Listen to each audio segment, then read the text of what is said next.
Et ce matin, j'aimerais apporter un message qui va dans la suite de la direction que nos bien-aimés du groupe de louanges ont tracé ce matin. C'est un message que j'ai déjà apporté dans cette église et je réalise que c'est le premier message que j'ai apporté dans cette église. Il y a exactement 8 ans. Je ne sais pas si il y a des dinosaures qui sont là. Voilà, en tout cas, j'en reconnais certains. Je ne les citerai pas.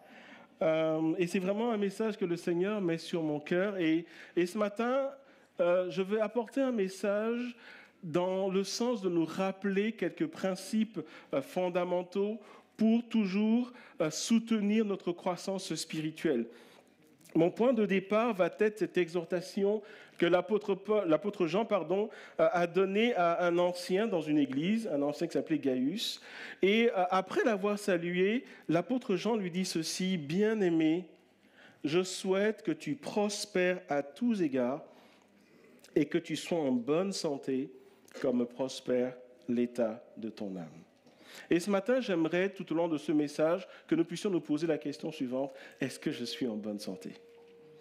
Alors, je souhaite être en bonne santé physique, évidemment, mais la question, vous le comprenez, c'est plus: est-ce que je suis en bonne santé spirituelle? Est-ce que je vais bien spirituellement? Est-ce que je grandis spirituellement? Il est frappant de voir que juste après avoir salué cet ancien, et comprenons bien ce qui se passe, Paul ne s'adresse pas à un nouveau converti. Il s'adresse à un ancien, quelqu'un qui a une responsabilité dans une église, quelqu'un qui sert certainement dans une église. Et il lui dit ceci: je souhaite. Et j'aimerais dire ce matin que le souhait du Seigneur pour chacun d'entre nous, c'est que nous soyons en bonne santé. Que nous prenions soin de nous spirituellement. Je sais que nous avons tous de grands projets pour le Seigneur. Nous voulons tous bien faire pour le Seigneur. Mais j'aimerais que nous comprenions que cela passe par le fait d'être en bonne santé. Et donc ce matin, quelques principes que je suis sûr que vous connaissez déjà, mais des principes pour nous encourager, pour nous exhorter à toujours croître spirituellement, en particulier en ce temps de vacances. Je ne sais pas, mais en temps de vacances, on a souvent l'habitude, ou on a souvent tendance à se relâcher, n'est-ce pas? En fait, on est en vacances et spirituellement, parfois, on est en vacances. Et j'aimerais dire ce matin que l'ennemi de nos âmes, lui, ne va jamais en vacances. La bonne nouvelle, c'est que Jésus non plus ne va pas en vacances. Il est avec nous tous les jours, mais il est important que nous comprenions que nous avons une part à faire. Et ce matin, j'aimerais illustrer cela par un passage dans le livre de Lévitique. Nous sommes dans Lévitique chapitre 6, versets 5 à 6. Et il nous est parlé, pour ceux qui souhaitent aller lire, de la loi des sacrifices. Alors, je ne veux pas vous parler de la loi des sacrifices, je veux juste vous donner le contexte où le Seigneur va donner des instructions dans la manière dont le sacrifice doit être fait dans le temple, instructions qui est donnée au souverain sacrificateur, à Aaron et à toute sa famille. Et voilà ce qu'il est dit. « Le feu brûlera sur l'autel, il ne s'éteindra pas. Chaque matin, le prêtre y allumera du bois, arrangera l'holocauste et brûlera la graisse des sacrifices de communion. Le feu brûlera constamment sur l'autel, il ne s'éteindra pas. » De manière prophétique, j'aimerais dire ce matin que de même que le sacrificateur chaque matin apporte du bois, apporte des combustibles pour entretenir le feu, de manière prophétique, le Seigneur nous invite à prendre soin de nos vies spirituelles, à de manière régulière apporter du combustible, apporter du bois, afin que le feu ne s'éteigne pas. Et c'est l'instruction que le Seigneur, par son esprit, va donner à Aaron et à toute sa famille. Chaque matin, allume du bois, arrange l'holocauste, brûle la graisse des sacrifices. Et le résultat sera que le feu brûlera constamment sur l'autel. Et il ne s'éteindra pas. Il ne s'éteindra pas. Et c'est vraiment cette exhortation que j'aimerais apporter à l'Église ce matin. Et pour cela, nous allons regarder à la vie d'une femme dans la Bible. Cette femme s'appelle Marie. Marie de Béthanie, pourquoi? Parce qu'elle habitait un village qui s'appelait Béthanie. Dans la Bible, il y a plusieurs Maries dont on parle, mais nous allons voir que cette Marie a quelque chose que je crois qu'elle peut nous enseigner ce matin par le Saint-Esprit. Et avant d'aller plus loin, nous allons voir qu'elle a rencontré Jésus à plusieurs reprises. Là, nous allons lire 3 passages. Mais à chaque fois, elle a une attitude qui est vraiment interpellante, une attitude qui, je crois, est source d'enseignement ce matin. Et nous allons lire plusieurs passages. Donc, la première fois, en tout cas, qu'elle rencontre Jésus, où on nous narre sa rencontre avec Jésus, c'est lorsque Jésus, suivi d'une foule immense et suivi de ses disciples, va faire halte dans la maison de la grande sœur de Marie qui s'appelait Marthe. Et dans Luc chapitre 10, verset 39, il nous est dit ceci. Et donc Jésus est déjà dans la maison. Elle avait une sœur nommée Marie qui, s'étant assise aux pieds du Seigneur, écoutait sa parole. Et puis plus tard, malheureusement, cette famille est frappée par le deuil, comme ça a pu arriver à certains d'entre nous, et comme ça arrive actuellement à une famille au milieu de nous pour laquelle nous prions, que vraiment la consolation du Seigneur soit la leur. Et je reviendrai dessus plus tard dans les semaines à venir. Mais pour revenir à notre thèse, donc, Marie et Marthe, 2 sœurs, avaient un frère, donc une fratrie de 3, et Lazare décède. Alors l'histoire, elle finit bien parce que Jésus va, en allant vers Jérusalem pour mourir à la croix, Jésus va ressusciter Lazare. Mais au moment où nous lisons ce texte, Jésus vient d'arriver. Il a été appelé plusieurs jours avant. Le Seigneur n'est pas venu tout de suite et Lazare, malheureusement, est décédé. Et lorsque Jésus arrive, il y a Marthe, la grande sœur, qui va voir Jésus et qui lui dit, et qui lui fait un reproche. Qui dit, écoute, si tu avais été ici, mon frère ne serait pas mort. Et puis Jésus, il est en dehors, là, il n'est pas vraiment rentré dans la ville, il est en dehors. Et il dit à Marthe, fais venir Marie. Et Marthe va chercher Marie. Marie vient, et il nous est dit dans Jean chapitre 11, verset 32, lorsque Marie fut arrivée là où était Jésus, et donc Jésus n'était pas entré dans le village, et qu'elle le vit, elle tomba à ses pieds et lui dit, « Seigneur, si tu avais été ici, mon frère ne serait pas mort. » Marie dit la même chose que Marthe dit, à ceci près, et quand on lit les versets, on a l'impression que c'est un copier-coller, mais à ceci près qu'il nous est dit que Marie fait quelque chose que Marthe n'avait pas fait, Marie, elle tombe aux pieds de Jésus. Et plus tard, dans Jean chapitre 12, et là, Jésus va à Jérusalem pour mourir à la croix en obéissant à l'ordonnance de son Père. Nous sommes à 6 jours avant la Pâque, nous sommes dans Jean chapitre 12, les 3 premiers versets. Et là, Jésus arrive à Béthanie, où était Lazare qu'il avait ressuscité. Là, on lui offrit un repas.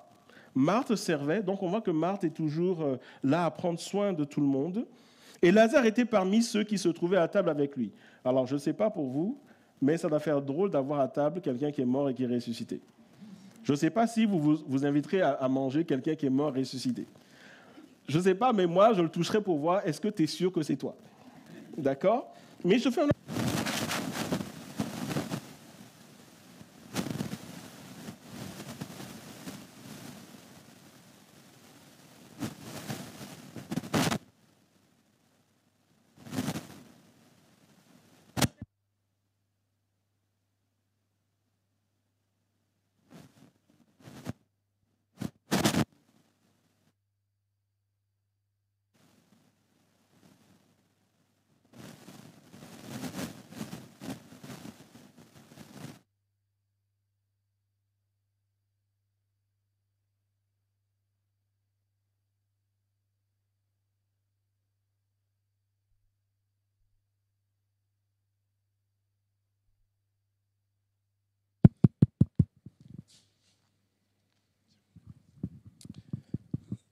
Est-ce qu'il marche celui-là? Non. Oui, non, oui, il marche. Voilà.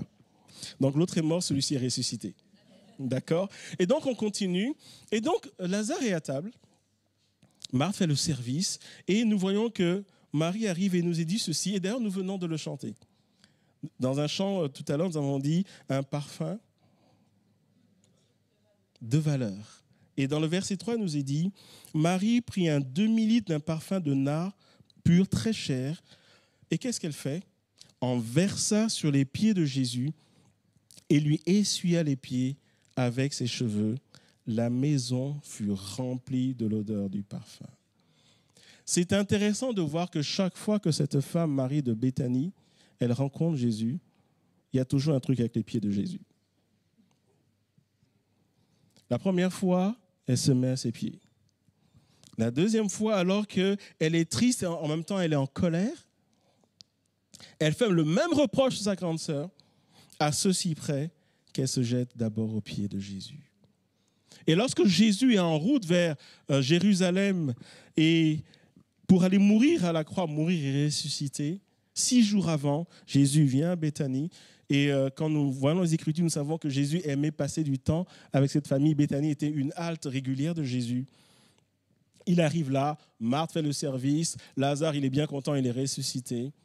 Et Marie, elle va prendre un parfum de grande valeur. Elle n'en verse pas sur... Je ne sais pas vous, mais quand vous mettez du parfum, est-ce que vous mettez du parfum sur vos pieds?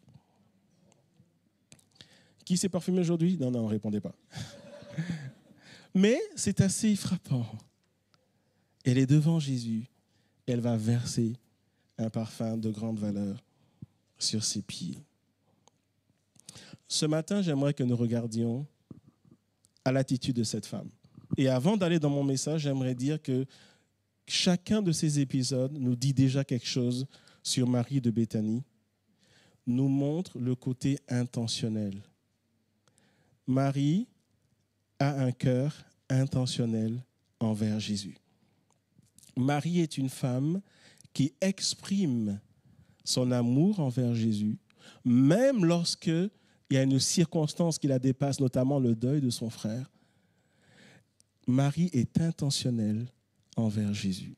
Et ce matin, comme j'ai dit, j'aimerais que nous regardions à cette attitude de venir aux pieds de Jésus pour retirer 4 principes importants. 4 principes que nous devons et que je nous invite à toujours avoir afin que le feu puisse continuer à brûler, que ce soit en temps de vacances ou pas. Et donc, je reviens à la première rencontre de Jésus avec Marie dans Luc chapitre 10, versets 38 à 42. Ce sera notre texte de base. Comme Jésus était en chemin avec ses disciples, il entra dans un village et une femme nommée Marthe le reçut dans sa maison. Elle avait une sœur nommée Marie qui, s'étant assise aux pieds du Seigneur, écoutait sa parole. Verset 40, Marthe, occupée à divers soins domestiques, survint et dit, « Seigneur, cela ne te fait-il rien que ma sœur me laisse seule pour servir? Dis-lui donc de m'aider. » Le Seigneur lui répondit, « Marthe, Marthe, tu t'inquiètes et tu t'agites pour beaucoup de choses. Une seule chose est nécessaire. Marie a choisi la bonne part qui ne lui sera point ôtée. » Et je sais que c'est un passage qui est connu dans l'Église. Je pense qu'il y a eu beaucoup de prédications dessus. Ce matin, l'emphase n'est pas sur l'attitude de Marthe. Ce matin, l'emphase n'est pas nécessairement sur ce que Jésus dit de Marie, parce qu'il dit qu'elle a choisi la bonne part, cela ne sera pas ôté. Donc on voit qu'il y a une récompense qui est là. Le cœur de Jésus est touché par l'attitude, mais j'aimerais que nous nous arrêtons à l'attitude elle-même. La posture physique de Marie, le fait de se mettre aux pieds de Jésus, qui, je crois, va nous parler ce matin. Et de manière non exhaustive, lorsque Marie se met aux pieds de Jésus, Marie, par le Saint-Esprit, nous dit 4 choses ce matin. 4 choses que je nous encourage, sur lesquelles je nous encourage à veiller dans nos vies spirituelles afin de toujours grandir, afin que ce feu soit là et afin que même lorsque nous serons touchés par les épreuves de la vie, nous puissions continuer notre marche avec le Seigneur. La première chose que Marie nous enseigne dans son attitude, c'est la soumission à Jésus. Lorsque physiquement, Marie se met aux pieds de Jésus, elle nous enseigne qu'elle choisit physiquement d'être un cran en dessous de Jésus. Est-ce que vous me suivez ce matin? Et la soumission à l'autorité, frères et sœurs, la soumission à l'autorité de Dieu est un enseignement fondamental dans la parole de Dieu. Je pourrais en faire une série d'enseignements. Mais ce matin, j'aimerais juste que nous regardions à cette femme dont on ne connaît pas l'âge. On connaît bien sûr le prénom. Cette femme qui ne parle pas dans le passage que nous venons de lire, mais qui nous enseigne que lorsque Jésus vient, alors que sa sœur elle est debout, elle est assise. Est-ce que vous me suivez ce matin? Elle dit à Jésus, et elle aurait pu s'asseoir et écouter Jésus. Bien sûr, il y a aussi le contexte qui est là, ou lorsqu'on reconnaît l'autorité de quelqu'un, on lui donne la place du roi. Et c'est ce qu'elle fait. Lorsque Jésus vient, elle ne se contente pas de l'écouter, elle se met d'abord à ses pieds et elle écoute ensuite. Et ce matin, Marie, elle veut nous dire, et elle dit, Seigneur, je me soumets à ton autorité. Et j'ai une question à te poser ce matin avant d'aller plus loin. Est-ce que tu es soumis à l'autorité de Jésus? Une autre manière de le dire, quand Jésus te dit de faire quelque chose, est-ce que tu le fais? Est-ce qu'il a la première place dans ton cœur? Et lisons ensemble quelques illustrations et commençons par l'exemple de Jésus lui-même. Nous sommes dans Philippiens, chapitre 2, les versets 5 à 9. Et lorsque l'apôtre Paul va écrire à cette église qui se trouve dans la ville de Philippe, il va leur parler de la joie. Souvent, quand on fait référence à cet épître, on parle de la joie comme thème central. Mais regardons ce qu'il leur dit avant d'arriver à cela.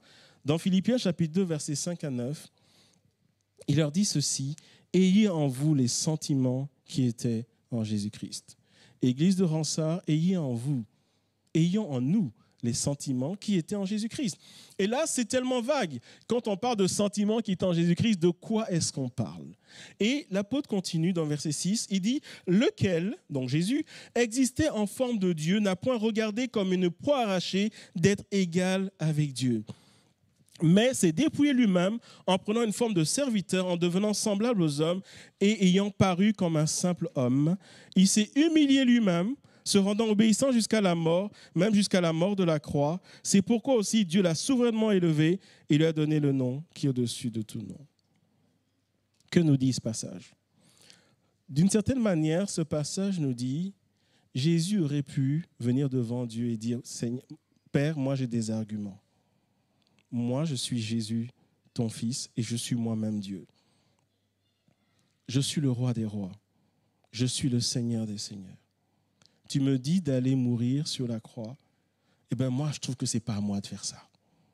C'est ce que ce passage nous dit. Mais ce passage dit, Jésus a dit, ce n'est pas le truc que je ferai, mais si Père, tu me le demandes, je le fais. Et je ne regarde pas au fait que moi-même, je suis Dieu. Est-ce que vous me suivez ce matin? Dans le contexte d'aujourd'hui, ce passage, c'est « Je fais ce que Dieu me dit de faire, je fais ce que l'autorité que Dieu a placée dans l'Église me dit de faire, même si peut-être le don qui est en moi est plus élevé que le don de cette autorité-là. » Est-ce que vous me suivez? Parmi vous, il y en a plusieurs, presque tous, j'ai envie de dire, vous avez des choses que je n'ai pas et que je n'aurai jamais. C'est un fait. Si vous ne le savez pas, je vous le dis. Certains d'entre vous chanteront toujours mieux que moi. Certains d'entre vous géreront des choses toujours mieux que moi. Certains d'entre vous auront une sensibilité que je n'aurai jamais. Mais vous savez quelle est la bonne nouvelle? Pour l'instant, le pasteur, c'est moi. Ça veut dire, non, je ne dis pas ça pour m'élever. Ce que je veux dire, comprenez-moi, je suis très sérieux. Ce que je veux dire, c'est que mon engagement envers Dieu, c'est d'être sérieux avec Dieu, d'honorer le Seigneur. Et dans cet exercice, dans ce ministère, je devrais prendre des décisions qui vous toucheront. Parfois, vous estimerez, non, moi, je dois être là. Et il se peut qu'après un temps de prière ou après un temps de réflexion, je décide que ce soit le contraire. L'enseignement, c'est, Seigneur, je ne suis pas d'accord avec le pasteur Franck, mais je veux me soumettre à l'autorité. Et la Bible dit, si tu fais ça, Dieu va t'élever. Si je me trompe, Dieu va changer la situation. Et vous savez, aujourd'hui, malheureusement, beaucoup de gens quittent les églises, font un peu du tourisme, je ne sais pas si on va dire spirituel ou ecclésial ou je ne sais quoi, parce qu'en réalité, ils veulent des choses qu'ils n'obtiennent pas. Mais quand nous allons creuser au fond, en général, c'est une question d'insoumission à l'autorité. Parce que chacun veut faire comme on veut. On veut faire de la manière dont on veut et on regarde plus à nous qu'on regarde à ce que Dieu veut. Et l'exemple de Jésus, c'est de dire, oui, il avait des arguments, mais il a dit, Père, je fais ce que toi, tu me demandes. Et la Bible nous dit dans le verset 9, c'est pourquoi. La raison pour laquelle Jésus a été élevé, certes, il est allé à la croix, mais le point de départ, c'est parce qu'il a obéi et il a accepté d'aller à la croix. Est-ce que vous me suivez? Je ne dis pas que d'aller à la croix, c'était facile, on est d'accord. Perso, je n'ai pas envie d'y aller. Mais ce verset nous dit, c'est pourquoi. Pourquoi est-ce que le Père a élevé le Fils? Parce que le Fils a obéi et s'est soumis à son autorité. Est-ce que vous me suivez? Et j'aimerais continuer dans ce même élan. Je l'ai dit, la soumission à l'autorité, c'est toute une série d'enseignements. Et je vous invite à lire la première lettre que Pierre a écrite. Dans cette lettre, il explique ce qu'est l'autorité. Il va parler de l'autorité envers Dieu.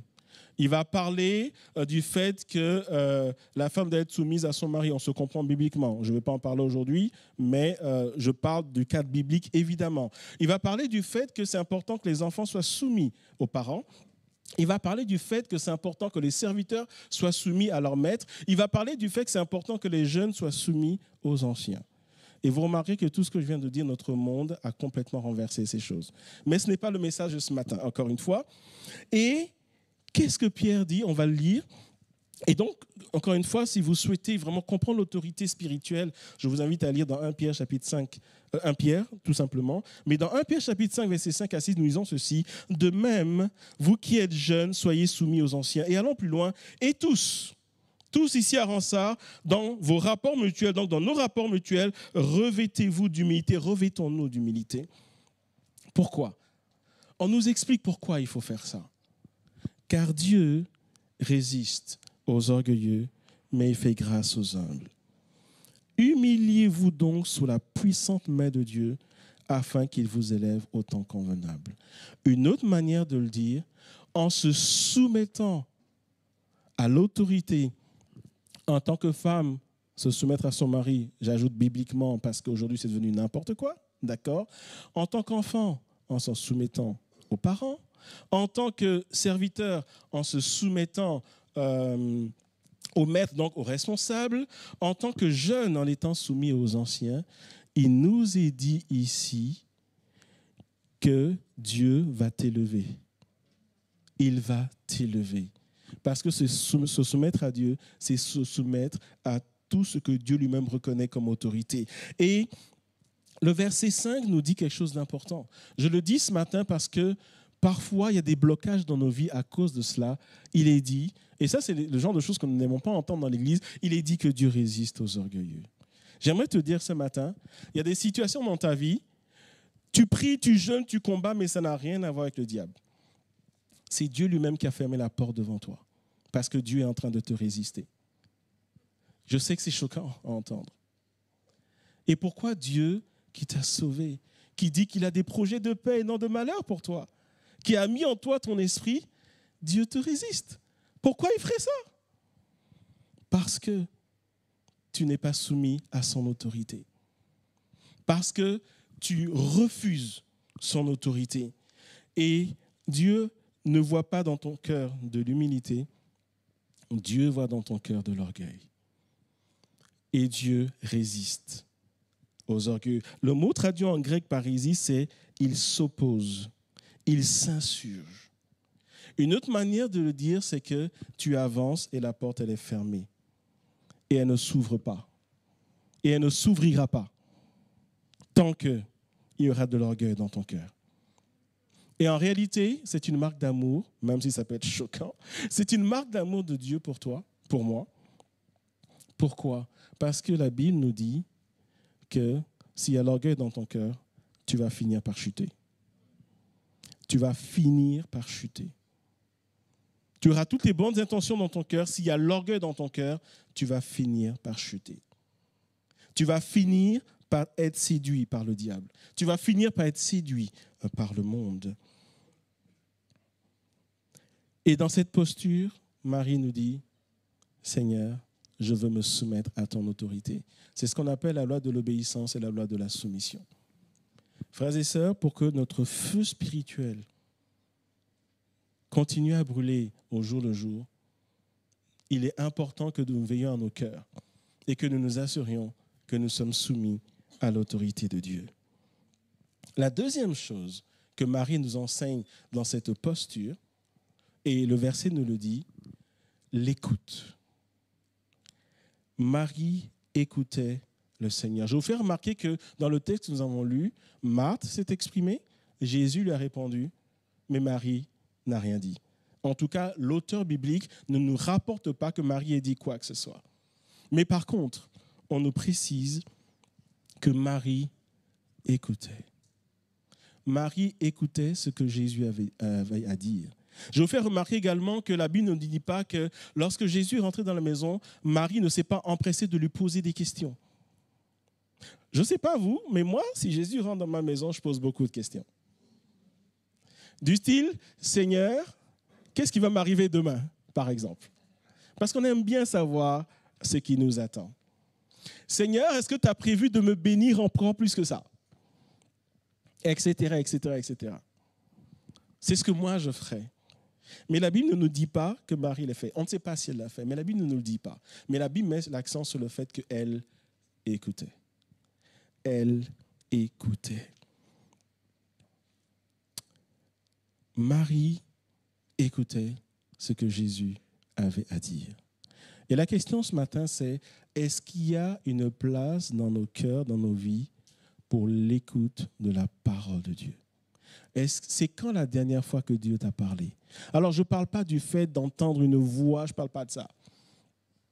Mais je parle de ces moments où tu es dans sa présence et tu reçois dans ton cœur une direction que la parole de Dieu te donne. Jésus dit que ses brebis connaissent sa voix. Connais-tu la voix de Jésus? J'aimerais te dire que dans ce monde, il y a beaucoup de voix. Déjà, il y a ta voix à toi. Il y a la voix du monde, il y a la voix du diable. Et il faut apprendre à reconnaître la voix du Seigneur. J'aimerais vous dire ceci, lorsque Marie se met au pied de Jésus et lorsqu'elle l'écoute, je peux vous dire que si la prochaine fois que Jésus est dans la foule où Jésus marche quelque part, si Jésus parle, elle va reconnaître sa voix. Parce qu'elle a pris le temps d'écouter, de se familiariser avec le timbre de sa voix. Est-ce que la voix de ton Seigneur t'est familière? Combien de fois il nous arrive de dire « Dieu m'a parlé » alors que c'est toi qui t'es parlé? Combien de fois disons-nous « Dieu m'a parlé » alors que ce sont nos propres inspirations qui nous parlent? Ou c'est plutôt nos propres désirs qui nous parlent? Dans 1 Samuel chapitre 3, verset 19, il nous est dit ceci, en parlant de Samuel qui ne connaissait pas encore la voix de Dieu. Je vous invite à lire ce passage. Il était jeune, il était avec le prophète Élie, et le Seigneur l'appelle, et il va voir Élie, et il dit, mon Seigneur, je suis là. Et Élie dit, mais je ne t'ai pas appelé, retourne te coucher. Jusqu'à 3 fois. Et à un moment, il nous est dit que Élie a compris que c'est Dieu qui appelait le jeune Samuel. Et il lui a enseigné à écouter la voix de Dieu. Mais regardons, une fois qu'il a appris à connaître la voix de Dieu, regardons l'attitude du jeune Samuel. 1 Samuel chapitre 3, verset 19. Samuel grandissait. Alors, je crois qu'il grandissait physiquement, c'est sûr, mais il grandissait aussi spirituellement. L'Éternel était avec lui, et regardons son attitude, et il ne laissa tomber à terre aucune de ses paroles. Samuel ne laissa tomber à terre aucune de ses paroles. Et l'image, elle est belle, je trouve, parce que c'est un peu comme si le Seigneur jetait une parole et Samuel était aux Jeux olympiques, il sautait, il attrapait. Est-ce que vous me suivez ce matin? Il y a cette attitude où, Seigneur, je veux entendre ce que tu as à me dire. Seigneur, je veux recevoir ce que tu as à me dire. Et j'aimerais que nous allions plus loin pour que nous comprenions cela. Dans Matthieu chapitre 5, verset 1, nous avons ce même principe qui est là. Matthieu chapitre 5 nous parle de Jésus qui va sur la montagne, qu'on appelle le sermon sur la montagne. Il va donner son message le plus long, le plus important de tout son ministère.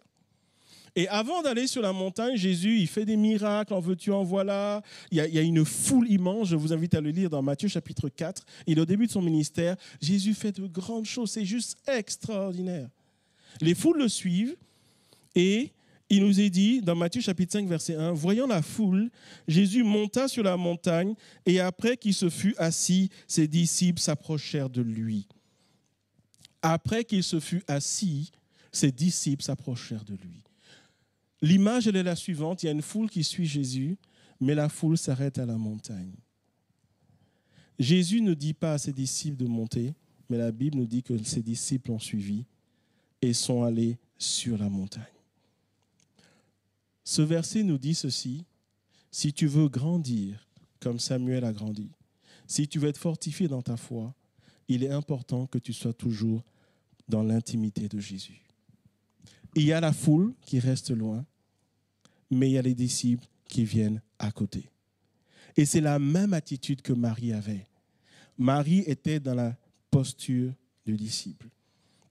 Et Marie était dans l'attitude où, Seigneur, exerce mon oreille pour que je reconnaisse ta voix lorsque tu me parles. Pourquoi? Pourquoi c'est important pour nous, frères et sœurs? Parce que la Bible dit dans Romains chapitre 10, verset 17, la foi vient de ce qu'on entend, et ce qu'on entend vient de la parole de Christ. En d'autres termes, si tu n'es pas rempli de la parole de Christ, ta foi ne sera pas fortifiée. Est-ce que vous êtes au courant que nous marchons par la foi? La vie chrétienne est une marche par la foi. Et il nous est dit ici, un combustible de la foi, c'est la parole de Dieu. Mais le combustible ne vient pas à nous, nous allons à lui. Et ce que Marie nous enseigne, c'est en vacances, après les vacances, avant les vacances, apprenons à avoir une attitude de disciple et venons au pied du Seigneur afin que nos foi soient fortifiées. Pourquoi c'est important? Le psaume 119, verset 105, qui nous parle de la parole de Dieu, nous le dit. Ta parole est une lampe à mes pieds, une lumière sur mon sentier. J'aimerais te dire ce matin que si tu ne vas pas puiser dans la parole de Dieu les trésors, si tu n'entends pas le Saint-Esprit te parler au travers de la parole de Dieu, à un moment, tu vas te perdre. Pourquoi? Parce que ta lampe ne sera pas allumée. Et ta lampe, c'est ta parole, la parole de Dieu. Ta parole est une lampe à mes pieds, une lumière sur mon sentier. Vous savez, il y a des moments dans la vie où chacun d'entre nous, nous sommes amenés à prendre des décisions qui auront des conséquences sur nous, sur notre famille. Ça, c'est clair.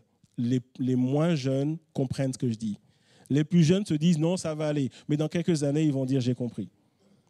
Mais toujours est-il que chacun d'entre nous, pas au quotidien forcément, mais à divers moments de nos vies, nous sommes amenés à prendre des décisions.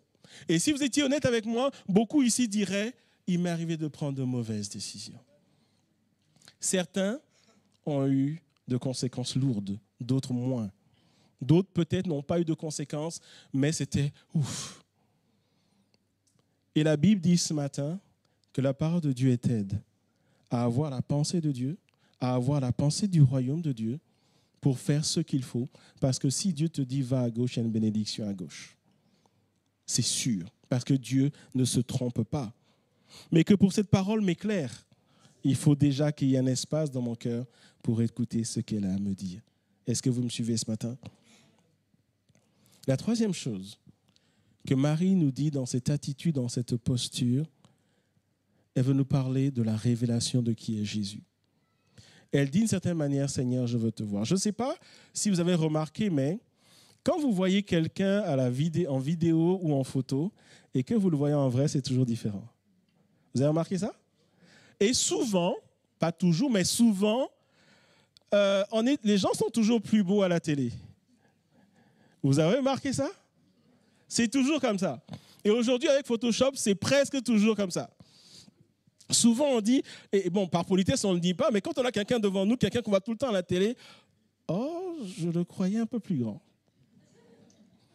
Oh, il est plus mince que je pensais. Oh, son visage est moins parfait que je pensais. Ou il est moins beau. Évidemment, on ne le dit pas. D'accord? La bonne nouvelle, c'est que ce qu'on dit des autres, on peut le dire de nous aussi. Mais ça, je ferme la parenthèse. Ce que Marie nous enseigne dans sa posture, c'est lorsqu'elle est assise et que Jésus lui parle, on peut comprendre qu'à un moment donné, elle regarde le visage de Jésus. Et elle peut lire l'expression du visage de Jésus. Elle peut voir les yeux de Jésus. Elle peut voir la forme de son visage. Elle peut voir son cœur s'exprimer au travers de son expression. Et lorsque Marie s'assoit au pied de Jésus, son désir, c'est de voir Jésus comme il est. Pas quand elle est dans la foule, où elle voit Jésus, elle voit peut-être ses cheveux, ou elle entend sa voix au loin, et il y a quelqu'un qui crie à côté, quelqu'un qui la bouscule. Marie choisit une position où elle voit les détails de qui Jésus est. Est-ce que vous me suivez ce matin? Et l'invitation pour nous ce matin, c'est rechercher le cœur à cœur avec Jésus, comme nous venons de le chanter, pour que nous voyions Jésus comme il est. Pourquoi est-ce que c'est important de voir Jésus comme il est? Parce que quand je vois Jésus comme il est, je vois le roi des rois et le Seigneur des seigneurs. Je vois celui qui est mort et ressuscité le 3e jour. Et lorsque je vois Jésus comme il est, mes prières sont alignées par rapport à qui Jésus est. Est-ce que vous me suivez? Vous savez, il arrivera des moments où chacun d'entre nous, nous aurons besoin de miracles dans nos vies. Quel que soit le type de miracle. J'aimerais te dire ce matin que chaque fois que tu dois dans cette situation, ta prière dépendra de comment tu perçois Jésus. Vous savez, souvent on prie pour des frères et sœurs et celui qui prie pour eux a plus de foi que la personne même pour laquelle on prie. Pourquoi? Parce que souvent, cette personne n'a pas une image juste de qui est Jésus. Certains d'entre nous, on a grandi dans une certaine obédience et Jésus est resté cet enfant à la crèche, ce bébé à la crèche. Où on a tellement raconté des histoires à l'école du dimanche que malheureusement, tout ce qui nous est resté, Jésus, c'est un gars qui se balade, qui raconte des choses. Mais j'aimerais dire ce matin que le Seigneur que nous adorons et qui est présent en ce lieu par son esprit est toujours assis sur le trône. Et la Bible me dit qu'il est assis en autorité au-dessus de tout pouvoir, de toute autorité, de tout esprit méchant. Ça veut dire que quand je suis dans un combat spirituel, la Bible me rappelle que je suis assis avec Dieu au-dessus de toute autorité. Et lorsque je vois Jésus comme il est, au lieu de trembler, je me lève et je dis, au nom de Jésus, je détruis ton œuvre. Est-ce que vous me suivez ce matin? Mais quand tu n'as pas capté ça, ça devient compliqué le combat spirituel. Tu es d'une position de victoire, mais tu passes et tu vis comme quelqu'un qui est vaincu. Parce que tu ne vois pas Jésus comme il est. Est-ce que vous saisissez ce matin? J'aimerais que nous lisions un passage qui est important, où Jésus dialogue avec ses disciples. Jean chapitre 14, versets 6 à 9. Jésus lui dit, « Je suis le chemin, la vérité et la vie. Nul ne vient au Père que par moi. » Verset 7. Et là, c'est Thomas qui posait une question à Jésus, et Jésus commence à lui répondre. Verset 7. « Si vous me connaissiez, vous connaîtriez aussi mon Père.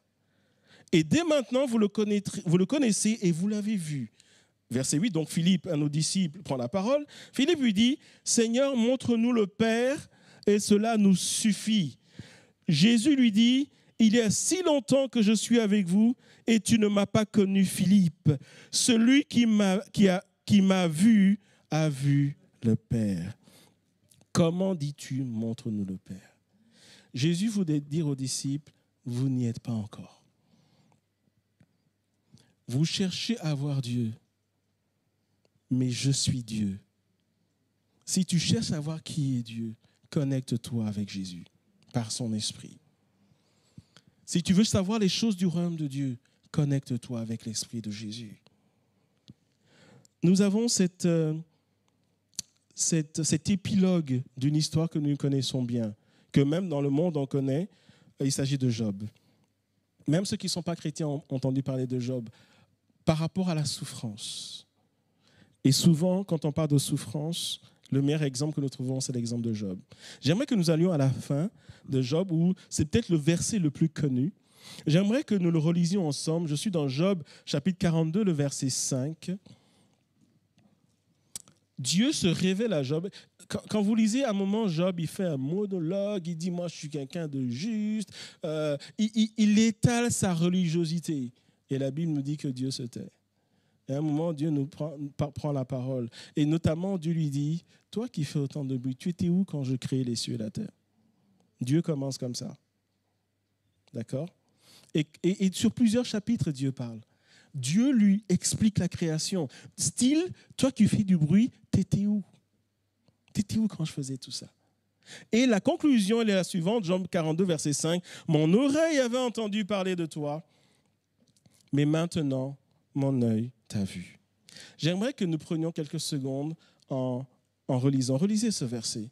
« Mon oreille avait entendu parler de toi, mais maintenant mon œil t'a vu. Je vous dis qu'il y a quelque chose d'erroné dans cette phrase. Dans la construction de la phrase, dans ce qui est dit, il y a quelque chose d'erroné. Et je vous invite à réaliser avec moi parce qu'il y a une révélation derrière cela. La première partie, ça va. Quand Job dit « mon oreille avait entendu parler de toi », en d'autres termes, il a grandi dans une éducation où il a entendu les histoires du peuple d'Israël, Dieu a fait ceci, les miracles, la mer rouge, jusque-là ça va. On est d'accord? Il avait entendu parler de Dieu. Maintenant, il dit que son œil a vu Dieu. Cela suppose que Dieu était en face de lui physiquement, n'est-ce pas? Si je vous dis que mon œil vous voit, ben je vous vois. On est d'accord? La question c'est, est-ce que Dieu était en face de Job? Je vous pose la question. Est-ce que c'est juste de dire que son œil l'a vu? Imaginez, vous dites à quelqu'un, oui, je te vois. Tu n'es pas là, je te vois. Il dit, mais non, tu ne me vois pas puisque je ne suis pas là. Est-ce qu'il n'aurait pas été plus juste de dire, mon oreille avait entendu parler de toi, maintenant mon oreille t'entend me parler? Puisque Dieu lui parlait. N'aurait-il pas été plus juste qu'ils disent, mon oreille avait entendu du style, j'avais entendu des histoires sur toi, mais maintenant j'entends ta voix me parler. C'est ce qui aurait été juste. Mais Job ne dit pas, j'entends ta voix me parler. Il dit, mon œil te voit. Ce qui veut dire par là, certes Dieu lui parlait, mais pendant que Dieu lui parlait, il a eu la révélation de la grandeur de qui est Dieu. Et sa vie, à partir de ce moment-là, a complètement changé.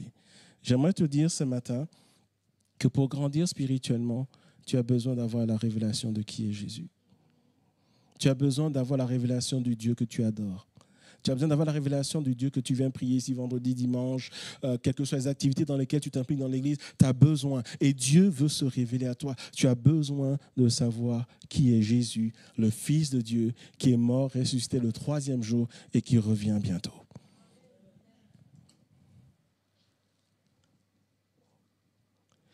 Dans Éphésiens chapitre 1, versets 15 à 19, c'était tellement important que l'apôtre Paul, lorsqu'il écrit la lettre aux chrétiens de cette église et de toute la région d'Éphèse, il dit ceci, il dit qu'il prie pour eux.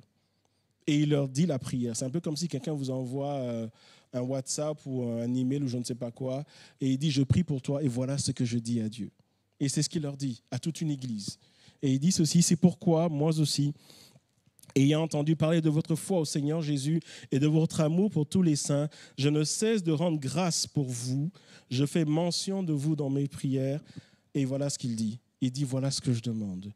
Afin que le Dieu de notre Seigneur Jésus-Christ, le Père de gloire, vous donne un esprit de sagesse et de révélation qui vous le fasse connaître. Paul est en train de dire, oui, vous êtes des chrétiens fervents. Je loue Dieu pour votre cœur. Mais je prie, parce que sans ça, vous ne pouvez pas aller loin. Je prie pour que Dieu lui-même vous révèle davantage qui il est. Que vous saisissiez des choses spirituelles, afin que lorsque vous marchez au quotidien, à un moment donné, vous ne voyez pas les choses avec vos yeux physiques, mais voyez les choses avec vos yeux spirituels. Afin qu'il vous donne un esprit de sagesse et de révélation, qui vous le fasse connaître, qu'il illumine les yeux de votre cœur, afin que vous sachiez quelle est l'espérance qui s'attache à son appel. En d'autres termes, afin que tu comprennes la vie chrétienne, elle consiste en quoi? Afin que tu ne perds pas ton temps dans la médisance, dans des calomnies, dans des histoires qui te polluent, afin que tu ailles à l'essentiel des choses, afin que tu te concentres sur ce à quoi Dieu t'appelle, ce qu'il a pour toi, ce pourquoi tu vas lui rendre compte un jour, afin que tu ne perdes pas de temps, que vous compreniez l'espérance qui s'attache à son appel, en d'autres termes, afin que vous compreniez que l'enjeu, c'est le salut des âmes.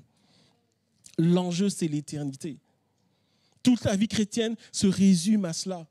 Elle ne se résume pas au petit bobo que tu as. Elle se résume au royaume de Dieu qui avance. Le royaume de Dieu qui est appelé à éteindre l'enfer. Et Paul dit, pour ça, il faut comprendre les choses. Il faut que vous sachiez ce que le Père est en train de faire.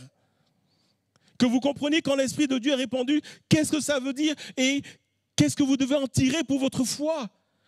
Vous qui travaillez, vous qui êtes femme au foyer, vous qui êtes étudiant, peu importe. Quand tu reçois une parole de Dieu, qu'est-ce que tu en fais? Si tu ne comprends pas les choses du royaume de Dieu, alors tu passeras à côté de beaucoup de choses.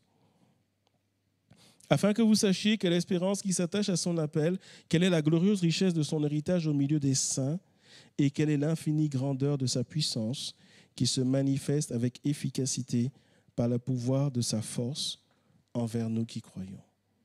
Paul dit, si tu n'as pas la révélation de qui est Dieu, tu ne comprendras pas comment sa puissance agit. C'est ce qu'il dit. Quelle est l'infinie grandeur de sa puissance qui se manifeste? Aujourd'hui, dans l'Église, de tout temps, la puissance de Dieu est appelée à se manifester. Mais la question c'est, est-ce que notre foi est attachée à cela? Dieu veut te bénir, Dieu veut faire de grandes choses dans ta vie, mais est-ce que toi-même tu es au courant?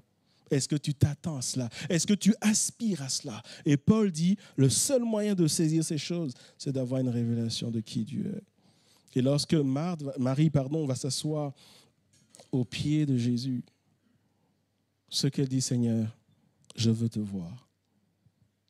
Je veux te voir, je veux avoir une révélation de qui tu es. Et ce matin, je prie que nous aspirions, chacun, à avoir une révélation de qui le Seigneur est. Et enfin, le dernier enseignement, j'ai dit que ce n'est pas une liste exhaustive, mais je veux juste apporter ces éléments sur nos cœurs ce matin. La dernière attitude que la posture de Marie nous enseigne et nous suggère, c'est être dans l'attente. Quand Marie est au pied de Jésus, ce n'est pas Marie qui donne le tempo, c'est Jésus qui donne le tempo. C'est Jésus qui parle. C'est Jésus qui marque des arrêts quand il veut. C'est Jésus qui dit ce qu'il veut dire. C'est Jésus qui, j'imagine, à un moment, il parle et puis il se tait. Ce n'est pas Marie qui dirige la conversation. C'est Jésus qui dirige la conversation. Une autre manière de le dire, dans cette attitude, Marie dit, Seigneur, tu traces ce chemin, moi je te suis. Et je fais ce que tu me demandes de faire quand tu me demandes de le faire. J'aimerais dire, frères et sœurs, que l'attente est un principe spirituel qui est important dans la vie chrétienne. Dieu l'a toujours fait dans la vie de ces hommes de Dieu. Et l'attente que nous n'aimons pas, c'est un chemin par lequel Dieu veut que nous passions pour que son œuvre en nous soit belle. Je vous donne une image. Quand vous allez chez le coiffeur, je vous conseille d'attendre qu'il finisse. Parce que si vous bougez avant qu'il finisse, la personne qui va sortir de là, ce ne sera pas vous. Est-ce que vous me suivez? Quand vous allez chez le coiffeur, est-ce que vous êtes d'accord que parfois, et on voit plein de vidéos sur les réseaux sociaux, parfois quand le coiffeur commence ou la coiffeuse, on se dit mais qu'est-ce qu'il fait, qu'est-ce qu'elle fait? D'accord? Ça arrive. On coupe des choses par là, on trace des choses par là, et on se dit mais il est en train de défigurer la personne ou quoi? Et le résultat est toujours beau. Bon, en tout cas, les vidéos qu'on voit, le résultat elle est beau. Voilà. Je ne sais pas, les vidéos qu'on ne voit pas, ce que ça donne. Mais le résultat est toujours beau. Mais, réfléchissez-y, quelqu'un s'est assis, il a laissé l'artiste, coiffeur, coiffeuse, faire le travail et il a attendu que l'artiste aille jusqu'au bout. Est-ce que vous me suivez?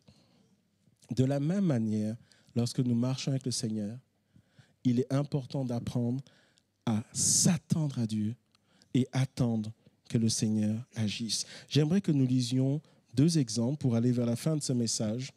Vous êtes toujours là? Pour aller vers la fin de ce message, nous allons lire un passage dans l'Ancien Testament et un autre dans le Nouveau Testament. Nous allons voir un exemple avec Moïse. Exode chapitre 24, versets 12 à 18. Moïse est un homme qui a vécu des choses extraordinaires avec Dieu. Et il nous est dit ici, l'Éternel dit à Moïse, monte vers moi sur la montagne. Et qu'est-ce que Dieu lui dit? Reste là. Reste là. Moïse, viens dans ma présence. J'imagine Moïse, je vais dans la présence de Dieu. Qu'est-ce que tu as fait dans la présence de Dieu? Je suis resté là. Reste là, je te donnerai des tables de pierre. Marquons une pause. Dieu ne dit pas, viens, je te donne les tables de pierre. Il dit, monte dans ma présence. Reste là. Je te donnerai les tables de pierre. Mais je vais te les donner quand? Je te donnerai les tables de pierre. la loi et les ordonnances que j'ai écrites pour leur instruction. Verset 13. Moïse se leva avec Josué qui le servait et Moïse monta sur la montagne. Il est dans l'obéissance. Verset 14. Il dit aux anciens, attendez-nous ici jusqu'à ce que nous revenions auprès de vous. Ça, c'est une belle annonce. Mais il a oublié de leur dire quand. Pourquoi? Parce que lui-même, il n'en sait rien. Voici Aaron et Hur resteront avec vous. Si quelqu'un est indifférent, c'est à eux qu'il s'adressera. Moi, quand je lis ça, le gars, il s'attend à partir pour longtemps. D'accord? Verset 15. Moïse monta sur la montagne et la nuée couvrit la montagne. La gloire de l'Éternel reposa sur la montagne de Sinaï et la nuée le couvrit pendant 6 jours. Moïse est dans la présence de Dieu. Le truc, waouh! Et ça dure 6 jours. Si je vous demandais, et si le Saint-Esprit ce matin mouvait de manière extraordinaire, tout le monde serait partant. Et si j'ajoute, ça va durer 6 jours. Là, c'est pas sûr que vous resteriez. Parce qu'il y a des rendez-vous, parce qu'il y a peut-être un dîner qui est là, il y a peut-être ceci, il y a cela. Mais on nous dit que la présence de Dieu, moi j'aimerais tellement vivre cela. La nuit le couvrit pendant 6 jours. Le 7e jour, l'Éternel appela Moïse. Sérieux? Dieu s'est tu pendant 6 jours? Sérieux? Attends, Seigneur, tu m'appelles? Je viens et tu ne me parles pas pendant 6 jours? La question c'est, lequel de nous va craquer en premier? Et voyez-vous, ça c'est un enseignement important. Lorsque tu marches avec Dieu, laisse-le mettre le tempo. Parce que Dieu sait ce qu'il fait. Il a appelé Moïse, il dit, je vais te donner les tables, mais quand tu viens, reste là. Et avant de lui parler, Dieu lui montre sa grandeur. Dieu le visite par une onction magnifique. Verset 17, l'aspect de la gloire de l'Éternel était comme un feu dévorant sur le sommet de la montagne aux yeux des enfants d'Israël. Eux, ils étaient en bas, ça chauffait en haut.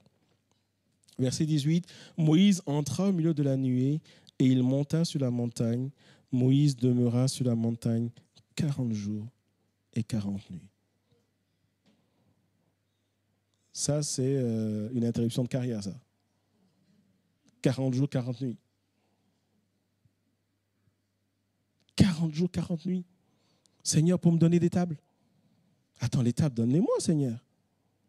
Mais ce que nous ne comprenons pas, c'est qu'au-delà des tables, le Seigneur voulait se révéler à Moïse de manière surnaturelle. Le Seigneur voulait l'amener dans une autre dimension. Parce que le Moïse qui descend, je vous invite à le lire, le Moïse qui descend est un Moïse qui est rempli de l'onction du Seigneur. De la même manière, Jésus a jeûné, était dans le désert, combien de temps? 40 jours, 40 nuits. J'ouvre une parenthèse. Je ne vous dis pas d'aller jeûner 40 jours et 40 nuits. Je ne vous ai jamais dit ça. Je ne vous connais pas, je ne vous ai jamais vu. On est d'accord? OK? Une manière de dire, n'allez pas dans ces délires où certains disent il faut 40 jours et 40 nuits de jeûne pour vivre l'onction. Non, non, non, non.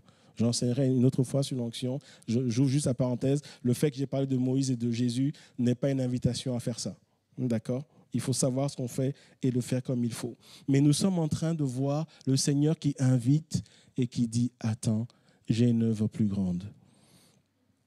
Et nous allons toujours dans le même esprit alors que Marie est au pied de Jésus et qui dit « Seigneur, je m'attends à toi.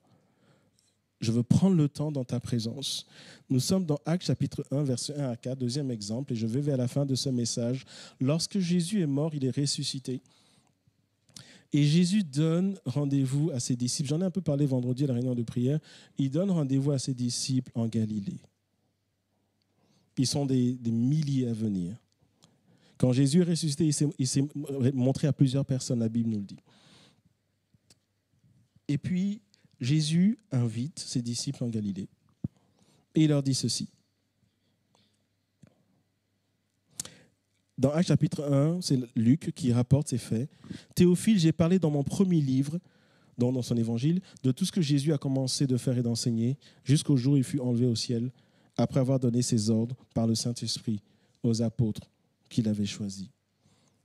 C'est à eux aussi qu'avec plusieurs preuves, il se présenta vivant après avoir souffert et leur apparut pendant 40 jours en parlant de ce qui concerne le royaume de Dieu. Verset 4. Comme il se trouvait avec eux, il leur recommanda de ne pas s'éloigner de Jérusalem, mais de faire quoi? D'attendre. Vivons le truc. Jésus est mort ressuscité. Déjà, certains disciples n'avaient pas capté qu'il est ressuscité malgré tout ce qu'il avait dit. Ils s'étaient enfermés. Quand on leur a dit qu'il est ressuscité, certains n'ont pas cru. D'accord? Dont Thomas. Jésus est apparu, il a dit, il faut que je te touche, Seigneur, parce que ton affaire, il n'est pas clair. Et finalement, il est convaincu. Jésus donne rendez-vous à ses disciples. Et à un moment, il leur dit qu'il doit partir. Et il leur donne l'ultime recommandation. Il dit, le Saint-Esprit va descendre, allez à Jérusalem. Et moi, je m'attends à ce qu'ils leur disent, je ne sais pas moi, mettez-vous à genoux, je ne sais pas quoi. Il leur dit, attendez. Seigneur, attendre? Attendre quoi? Attendre qui? Attendre comment? Attends. L'attente est un principe spirituel que Dieu utilise pour mieux accomplir son plan dans notre vie. Mais d'attendre la promesse du Père dont leur dit-il, vous m'avez entendu parler. Et nous sautons au verset 12 du chapitre 1, acte 4. Alors ils retournèrent à Jérusalem de la montagne appelée des Oliviers qui est près de Jérusalem à la distance d'un chemin de sabbat, c'est-à-dire plus ou moins 1 kilomètre. Quand ils furent arrivés, ils montèrent dans la chambre haute où ils se tenaient d'ordinaire. C'était Pierre, Jean, Jacques, André, Philippe, Thomas, Barthélemy, Matthieu, Jacques, fils d'Alphée, Simon le Zélote et Jude, fils de Jacques.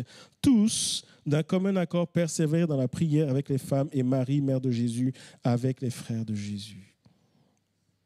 Quand vous lisez le reste du récit, ils ont attendu 10 jours. Et pendant ces 10 jours, à aucun moment la parole de Dieu n'aura été adressée. Mais juste à aucun moment. Dieu a donné une parole, Jésus a donné une parole, allez, attendez. J'ai eu la grâce, comme beaucoup, d'aller à Jérusalem et d'aller dans la chambre haute. Ce n'est pas le truc dont tu rêves quand tu lis la Bible. C'est une chambre, quoi. Déjà, quand tu dis c'était 120 là-dedans, tu dis waouh, il fallait vraiment être à sa place. Alors, ça ne veut pas dire que c'était trop petit pour 120, mais notre salle ici est plus grande que la chambre haute. D'accord? Vous rentrez, vous dites, ils étaient là. 10 jours. Le Saint-Esprit ne parle pas. Jésus ne parle pas. Il n'y a aucun ange qui dit, ça va aller, il est en train de préparer le truc, voilà, c'était presque prêt, mais on continue à le chauffer un peu, ça doit refroidir. Non, rien. Il n'y a personne qui vient. Et ils sont restés 10 jours sur une simple parole, attendez. J'aimerais que, alors que nous vivions peut-être mal le fait d'attendre, que nous regardions le résultat. On ne va pas le lire, mais Actes chapitre 2, tout à coup, le ciel s'est ouvert, le Saint-Esprit est descendu et nous sommes le résultat de cela. Est-ce que vous me suivez ce matin? Pour que Dieu t'emmène plus loin, il y aura des temps d'attente qui sont des passages obligés. Et si tu te soumets à ce que le Saint-Esprit veut faire dans ta vie, alors tu vivras la gloire de Dieu. Et je vais m'arrêter là ce matin sur ces principes que je voulais partager avec vous. Lorsque Marie vient au pied du Seigneur, Marie, elle dit, Seigneur, je me soumets à toi. Seigneur, je veux te voir, je prie pour la révélation. Elle est vraiment dans une attitude de Seigneur, je veux écouter. Et dans l'attitude de Seigneur, j'accepte d'attendre, tu mets le tempo dans ma vie. Et j'aimerais que nous prions ce matin, si vous êtes d'accord.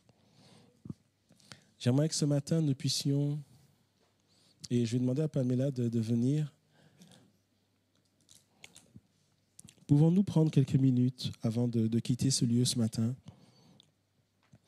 où nous voulons, qui que nous soyons, quel que soit le don spirituel, quel que soit l'appel, quel que soit ce que nous avons pu expérimenter déjà avec le Seigneur dans le passé, pouvons-nous ce matin simplement dire, Seigneur, donne-moi d'entrer dans la dimension de l'attitude de Marie et de Béthanie. Pouvons-nous ce matin dire, Seigneur, plus de toi. En réalité, le message de ce matin se résume simplement à, Seigneur, plus de toi dans ta présence. Plus de toi en venant à l'écoute. Plus de toi et moins de moi, moins des choses du monde. Plus de toi et plus des choses du royaume de Dieu. En réalité, ce message nous parle d'intimité avec Jésus. Et au début de ce message, je t'ai demandé, es-tu en bonne santé spirituelle? Je t'ai demandé si tu grandissais spirituellement. Je ne t'ai pas demandé quels étaient tes acquis. Je ne t'ai pas demandé quelle était ton expérience dans la foi, mais je t'ai plutôt demandé est-ce que tu grandis. De la même manière que Jean s'adresse à l'ancien Gaius, qui certainement avait une expérience d'église, une expérience de foi, il lui dit, je souhaite que tu prospères à tous égards, comme prospère ton âme, et que tu sois en bonne santé. Ce matin, le Saint-Esprit veut que l'église de Ronsard, les chrétiens de l'église de Ronsard, et peut-être toi qui nous visites ce matin, peut-être que tu es en vacances, peu importe, le Seigneur veut que tu sois en bonne santé. Et j'aimerais que nous prions, mais cette prière n'est pas circonscrite à l'action de Dieu ce matin, mais c'est une prière que nous voulons faire ce matin comme un élan dans ce que nous devons rechercher, en disant, Seigneur, je veux être en bonne santé. Ça n'existe pas quelqu'un qui refuse d'être en bonne santé. S'il y a quelqu'un qui ne veut pas être en bonne santé, ça veut dire qu'il est vraiment malade, qu'il est vraiment mal en point. Parce que le désir de chacun, c'est la vie. La vie, c'est quelque chose que Dieu a mis en chaque être humain. Il y a ce désir. C'est pour ça qu'on parle parfois de l'instinct de survie. Il y a ce désir d'aller bien. Et c'est le désir de Dieu que chacun soit épanoui. Alléluia. Est-ce que là où tu es, tu peux commencer à prier maintenant? À dire, Seigneur, plus de toi. Seigneur, plus de toi. Ce matin, nous voulons prier pour que dans cette église, à titre individuel, nous ayons des cœurs à cœur avec Jésus. Que nous ayons des cœurs à cœur avec Jésus. Alléluia. Alléluia. Comme Marie, que le reste n'ait plus d'importance. Non pas que nous ne travaillons plus, non pas que nous n'aurions pas nos engagements, mais au-delà de ce que nous pouvons faire après un barbecue, peu importe, mais que nous puissions venir dans la présence de notre Seigneur et dire, Seigneur, je viens pour un cœur à cœur avec toi. Je viens écouter, révèle-moi qui tu es. Je viens dans l'attente, Seigneur. Je me soumets à ton autorité. Alléluia. Alléluia. Alléluia. Parle à Jésus là où tu es. Parle-lui.